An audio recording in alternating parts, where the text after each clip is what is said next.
Here is our interview with Governor Rick Scott. Governor Scott, it's great to see you. Nice seeing you.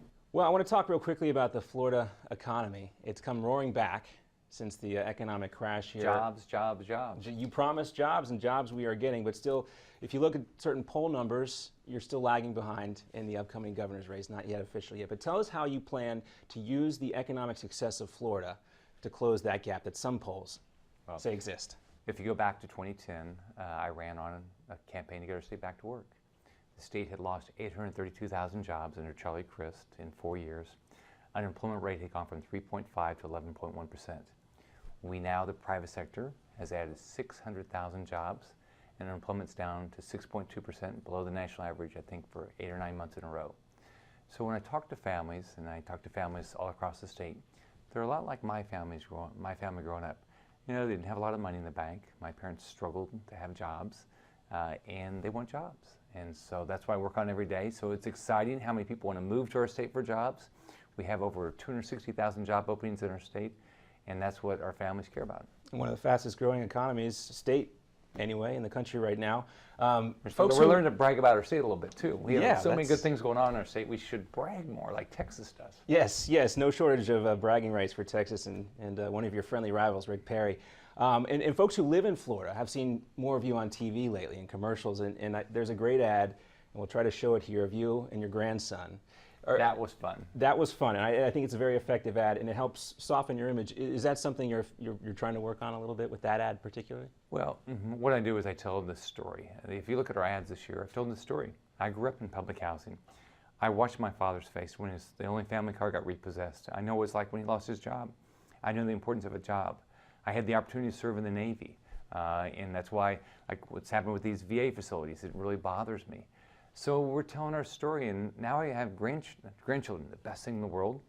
And my little 2.5-year-old, we did an ad together. He was good with Grandpa, let's get to work. Sitting for 30 seconds to do an ad, not so much. What did you think when you heard Charlie Crist wrap his arms around Obamacare, saying it was a great thing? Was that, you see a big opportunity opening up for you here in this race? Well, he keeps saying that's great. It's great for who? I mean, it's not great for patients in our state. It's not great for taxpayers in our state. It's not great for people who want to start a business in our state. So I'm not sure who it's good for when people are losing their plans, losing their doctors. Medicare Advantage is being rated for Obamacare. I don't think it's great for anybody. All right, let's talk about the VA medical centers. You know, Florida has come up in this. The center in Miami is one of the areas that's been highlighted having some problems here. You're a former hospital executive. If you were tasked with fixing the problems at the VA medical center, where would you start? Well, you have to start with new leadership. We've got to have accountability. So you would say get rid of Eric Shinseki right now? You have to. I mean, what's happened since we've heard of these problems? We don't hear of anything happening. Here's probably my biggest disappointment. We have a state agency that goes in and helps hospitals. If there's a problem, they do an investigation. How can we help? What can we do to create a better process? We sent them in to all of our VA facilities, and they were turned away. So if they're focused on improving care for our veterans, which is what we should be doing, they wouldn't have turned these individuals away. So what you would do is you'd say, okay, here's our problem. Let's look at what, compare facilities, who's doing something better. Let's find best practices. That's what we used to do when I was in the business. And let's share them, but let's give people all the information. Who's the best at bypass surgery? Who's the best at knee surgery? Who's the best at this? What are they doing differently than somebody else? And if you drill down into this problem, you say leadership is really the only thing that's going to change the current situation here. Do you think that, one of the ideas that's been floated is maybe shifting some of these people on the backlog over to the private system? Do you think that would work? Would that be effective? Well, here's the way I sort of think about government. Government wants to provide a service, all right? Way to provide it the most, who can provide the best service, and who can provide it at a price that taxpayers can pay for. So we ought to look at the VA, look at any government program and say, who should do the service? Can somebody do it better than the VA is doing it? Let them do it. Can they do it at a better price? Even better. So maybe put it out for a bid or something. Absolutely. Like that. And do you see any scenario in which eventually the VA could be eliminated altogether through a voucher program or some other means? Well, I think the way to do it is, let's think about the veteran. That's who we ought to be taking care of. What's best for them is whoever can provide the best care for them. If a VA facility can't, that's great. if another hospital can provide the best service or a doctor, that's what we ought to be doing. We ought to find what's best for the veteran. I mean, I had the opportunity to serve in the Navy. My dad was in the 82nd Airborne in the Second World War. I think of my dad all the time and the individuals I served with. They ought to get the best care. This ought to be all for what's best for the veterans. As a veteran and a second-generation veteran, has this become somewhat personal for you? Well, I care about, I think of my dad when he was sick. I want him to get good care. I think about my friends I served in the Navy with. I want them to get good care. We have 1.5 million veterans in our state. I want them to get good care. But yeah, it's very personal to me that somebody that went and defended our country and defended our freedom and they're still doing it, they're going to come home and not get good care. That doesn't make sense. It doesn't make sense, and that's why I think this story has gained so much traction. You know, as we look at the success of different Republican governors around the country, we talk about states being incubators of ideas. We have these national debates, immigration being one of them. And Florida is trying something, or talking about doing something in terms of giving undocumented teens access to in-state tuition. What's your standpoint on that right now? My focus is, my goal since I've been in is reduce tuition for everybody. I asked our state colleges if they could do $10,000 complete four-year degrees. They all did it. Our universities started raising tuition 15% a year. It's a bill that Charlie Crist got passed. 15% a year. How many families are seeing their income go up 15% a year? So if you're a poor family or middle income, the goal of university was going away. So what I focused on was, let's get rid of that 15% increase. We did this year. Also, if you grew up in our state, you ought to have the same in-state tuition as your peers.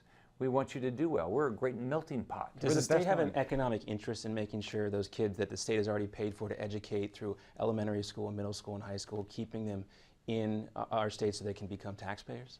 My goal is that it doesn't matter what country you came from, what family, what zip code, you should have the chance to live the dream. The American dream, part of it is get a great education. And so if you want to go on to higher education, you ought to be able to afford it. You shouldn't be at a disadvantage to your peers. That's the way I think about it. I want everybody to have I got to live the American dream. Let me start out in public housing, not even knowing my natural father, having a good mom that really pushed me. I want the same dream for everybody. I still remember your mom from the other campaign, the donut shop commercial, which is another good one. She was wonderful. I want to end on this, though. You know, there are a lot of critics in the Republican Party who say anything like this, whether it's giving tuition or any sort of pathway to citizenship, is some sort of amnesty. What do you say to folks who say if you give undocumented students in-state tuition, you're capitulating to the left or the people who want to embrace immigrants maybe in a different way? Well, we're a country of legal immigration. Our federal government has absolutely failed us. They haven't secured our borders. They don't have an immigration policy that's working. That's why we have the problem. And what states are dealing with is the fact that our federal government has not done their job.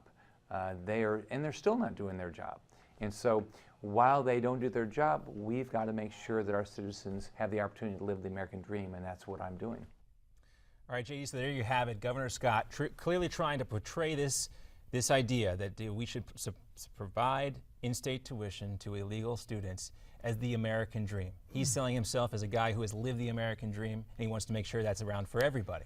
And the way he put it, if you grew up in our state, you should have the same opportunities in terms of education. So Governor Scott, let me ask you, if a child is brought here illegally and grew up in the state, should that child have the right to vote?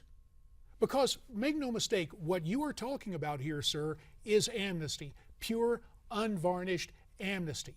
And it's a clever way to spin and soften amidst the tales of personalization of things. And I give you credit for casting these issues now in a new light.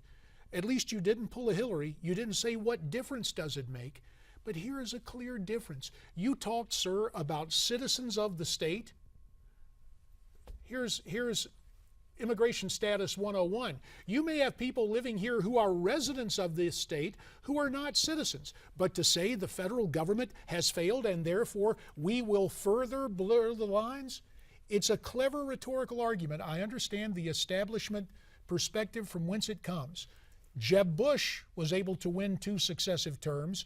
You have the Cuban-American experience, which is very different, built on political exile in the midst of the Cold War, with the exception of the boat lift in the late 1970s. We can talk more about that. But understand what is happening here is the first step for excusing the distinction of law under the claim that, hey, Potter Stewart wrote a footnote to a case back in the mid-'80s, so we have to have K through 12. Let's just complete it. And what it does is offer incentive. It may soften the governor. I don't know what it does with his conservative base. One thing we've talked about too, JD, is this a Florida thing that is a necessity in Florida? We talked about OTMs other than Mexicans in other states, but in Florida there's also OTCs other than Cubans here, other than Mexicans, South Americans, a lot of that. Is this a necessity for the folks who can vote that the governor has to take this position? And will we see it in other places where you don't have the same type of demographic breakdown? That is what I'm looking forward to see. I have to disagree with you, though. I do think border hawks like yourself are going to have to give up something. Let me tell you, believe me, we've been giving up something. It's called enforcement of our laws. We continue. There's no reason for borders, arguably no reason for a nation. Listen, we're going to pick this up. We've got a panel joining us to discuss Governor Scott and a kinder, gentler approach. Howie Carr of Boston, our own David Patton will be here, and Francesca too.